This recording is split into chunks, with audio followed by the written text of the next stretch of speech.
Wa an Mus'ab ibni Sa'ad bin Abi Waqqas. Nama ayahnya Sa'ad bin Abi Waqqas. Nama anaknya Mus'ab. Kedua-duanya radhiyallahu anhuma. Allah meridai keduanya. Qala, dia berkata, Ra'a Sa'dun, Sa'ad melihat anna lahu fadlan, bahwa anaknya ini punya kelebihan, ala man dunahu, terhadap orang lain. Dibanding sama yang lain dia punya kelebihan. Faqala Nabi SAW, lalu Nabi berkata, hal tunsarun, apakah kamu ditolong Allah, wa turzaqun, dan kamu dikasih rezeki? Kenapa kamu ditolong Allah? Kenapa kamu dikasih rezeki? Apa yang menyebabkan kamu dikasih tolong dan dikasih rezeki? Illa bidu'afaikum. Kamu ditolong Allah, dikasih rezeki itu karena orang-orang yang dhaif. Anak yatim, fakir miskin, orang tua jompo, janda-janda tua, kamu tolong mereka, bangun dia malam berdoa, karena itulah Allah menurunkan pertolongan pada kamu, bukan karena kamu hebat. Maka tolong orang susah. Kalau mau ditolong Allah, mau dikasih rezeki, kuncinya simple saja menurut hadis ini. Tolong orang susah. Balik gajian, beli beras 5 kilo, beli minyak sekilo, beli gula sekilo, beli sarden, beli susu saset, beli gula kopi, masukkan plastik, titipkan. Sebelum sampai ke rumah, kasihkan. InsyaAllah turun pertolongan Allah, dapat rezeki. Rawahul Bukhariyu, Imam Bukhari meriwayatkan hadis ini hakadha. Imam Bukhari meriwayatkan hadis ini begini, mursalan. Hadisnya mursal. Hadis mursal ini sahabat Nabi. Ini tabi'in. Lebih tinggi sahabat daripada tabi'in. Sahabat jumpa Nabi, tabi'in tak jumpa. Tiba-tiba tabi'in berkata, Nabi bersabda.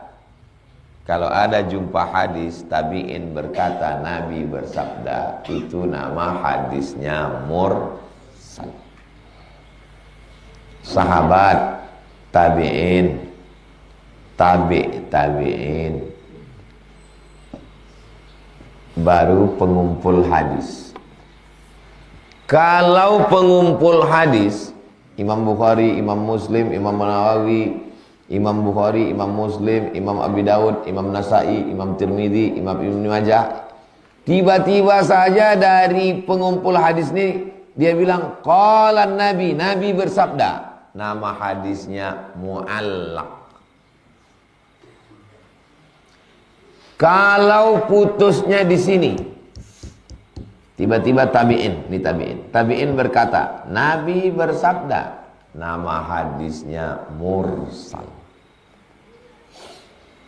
Kalau putusnya dua, hilang tabi'in, hilang tabi'in, putus dua berturut-turut, nama hadisnya mu'dal.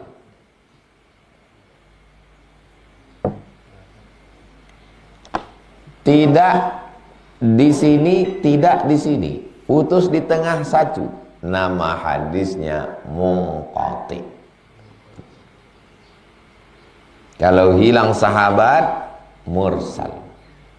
Putusnya dari penyusun kitab, mu'allaq. Kalau hilang dua berturut-turut, mu'dal. Tidak dua, tidak di pangkal, tidak di ujung, hilang di tengah, munqati. Keempat-empat ini hadis dhaif. Dhaifnya kena pasal putus sanad.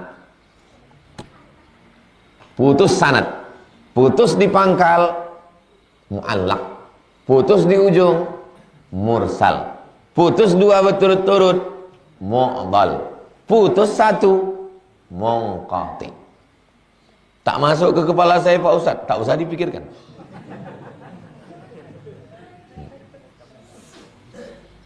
Anggap sebagai pengetahuan saja. Itu dipelajari dalam mustalah hadis. Fa inna Mus'ab ibn Sa'ad, karena Mus'ab bin Sa'ad tabi'iyun. Dia bukan sahabat, dia tabi'i. Wa rawahul Hafiz Abu Bakar Al-Barqani. Oh, kalau begitu hadis ini putus sanadnya. Riwayat Bukhari putus, tapi ada yang nyambung. Diriwayatkan Al-Hafiz Abu Bakar Al-Barqani fi sahihihi, dalam kitab sahihnya, muttasilan, sanadnya bersambung. An Mus'ab an abihi, dari Mus'ab dari bapaknya. Siapa yang menjelaskan ini? Yang menjelaskan Imam Nawawi. Jadi kalau satu riwayat putus, apakah riwayat lain juga putus? Tidak. Makanya kalau kita membaca hadis putus, kita bilang dhaifus sanad. Sanad yang ini yang dhaif. Dan sanad lain boleh jadi ada yang sahih. Karena satu hadis sanadnya bisa 5, bisa 6. Macam inilah. Nah ini. Tiba-tiba yang mahasiswa dari Bengkalis balik ke Bengkalis, diriwayatkan. Yang dari Inhil balik ke Inhil. Yang dari Rohul balik ke Rohul. Yang dari Pasir Limau Kapas balik ke Rohul. Udah berapa sanad ini? Boleh jadi yang dari Inhil putus, dhaif, tapi yang lain kan tidak. Maka tidak bisa menghukum satu hadis hanya dari satu sanad. Hadis-hadis yang didhaifkan Albani ternyata sahih. 7 jilid. Kata Albani, dhaif. Rupanya dia tak tahu ada sanad yang nyambung. Datang Syekh Mahmud Said Mamduh. Syekh Mahmud Said Mamduh. Ditulisnya kitab judulnya At-Ta'rif bi Awhami man qassama sunan ila sahih wa dhaif. 7 jilid. Hadis-hadis yang didhaifkan Albani ternyata sahih. Qala Al-Albani berkata, hadisun dhaif, hadis ini dhaif. Qultu, kataku, kata Syekh Mahmud, ada riwayat ini, ada riwayat ini, ada riwayat ini, bal sahih, hadis ini sahih, ternyata sahih. Jadi tak bisa mengambil satu hukum dari satu orang, dari satu sanad, karena sanad hadis banyak. Terakhir 272, wa an Abi Darda, nama dia Uwaimar. Abu Darda bukan nama. Ada Pak Ustadz kawan saya namanya Abu Darda. Memang nama dia, begitu di paspor, begitu di KTP, begitu di KK. Memang nama dia Abu Darda. Tapi yang ini sahabat Nabi, namanya Uwaimir. Uwaimir. Nama panggilan dia Abu Darda. Qala, dia berkata, sami'tu Rasulullah SAW yaqul, aku dengar Nabi bersabda. Apa kata Nabi? Ibghuni ad-du'afa. Ibghuni ad-du'afa. Ibghuni artinya dekatkan kepadaku orang-orang lemah. Dekatkan kepadaku orang-orang lemah. Kenapa? Cari orang lemah, cari anak yatim, cari fakir miskin, cari du'afa, dekatkan padaku. Kenapa? Fa innama tunsarun, karena kamu ditolong Allah, wa turzaqun, dikasih rezeki, bidu'afaikum, karena orang lemah-lemah itulah kamu ditolong.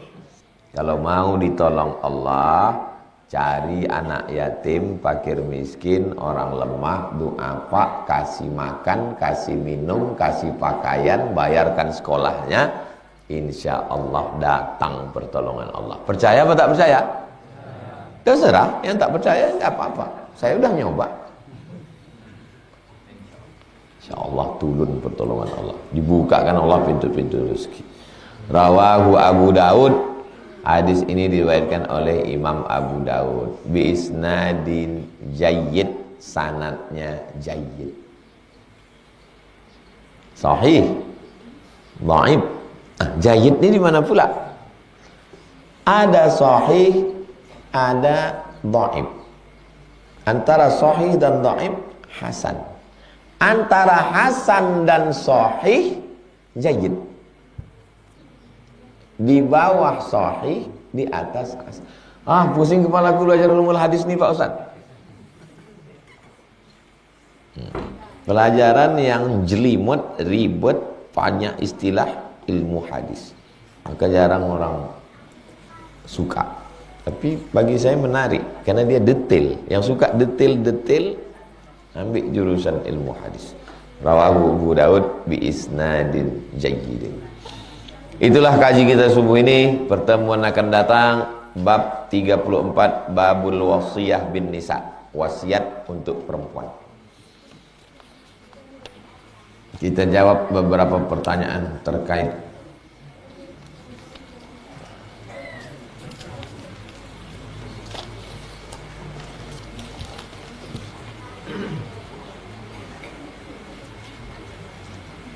tidak semua orang punya anak kandung. Apakah hadis tadi juga berlaku bagi yang punya anak angkat? Tak ada. Imam Nawawi mengatakan anak kandung. Di awal-awal ceritanya tentang perempuan membawa anaknya. Anak kandung apa anak angkat? Anak kandung. 2 kali dikatakan ibnatani laha. La-nya itu lamnya itu lam lil milki. Menunjukkan itu anak dia, bukan anak orang. Tapi hadis yang di akhir tadi, innama tunsaruna wa turzaquna bidu'afaikum. Kamu ditolong dan dikasih rezeki karena orang-orang lemah. Hadis yang di awal anak kandung. Hadis yang di ujung 2 kali, 3 kali, kamu ditolong karena orang lemah, kamu dikasih rezeki karena orang lemah. Kesimpulan antara 2 hadis ini bahwa tidak mesti anak kan, tidak mesti anak kan. Cari anak du'afa, sekolahkan, biayai sampai tamat, ditolong. Turun pertolongan Allah SWT. Percaya tak percaya, saya percaya. Bagaimana cara menasehati keluarga atau tetangga yang rajin sholat 5 waktu di masjid, tapi lupa sama istri dan anak perempuannya yang tak menutup aurat?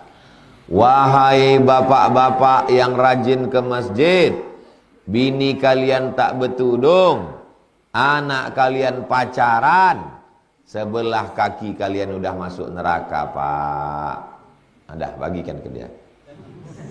Kalian bercakap payah. Payah bercakap ini. Biar saya aja.